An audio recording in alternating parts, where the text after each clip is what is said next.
Saudara, tim Juku Eja masih belum aman dari ancaman degradasi musim ini. 4 laga sisa akan jadi penentu nasib PSM. 4 laga ini tak mudah, pasalnya PSM akan hadapi tim kuat termasuk pemuncak klasmen Persib Bandung.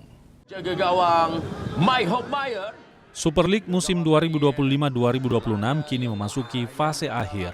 Kasta tertinggi kompetisi sepak bola tanah air itu menyisakan 4 laga sebelum menutup musim. Calon juara pun hampir pasti akan segera nampak.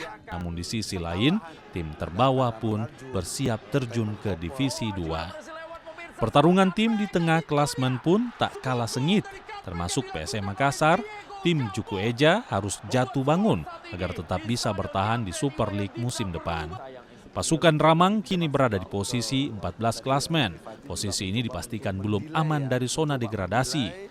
PSM hanya terpaut 5 poin dari tim yang berada di zona merah. Dengan 4 sisa laga, PSM tak punya pilihan, harus berjuang habis-habisan. Apalagi dalam 4 laga ini, tim yang akan dihadapi bukan tim mudah. PSM harus bertanding melawan Bayangkara FC, Arema FC, Persib Bandung, dan terakhir Madura United.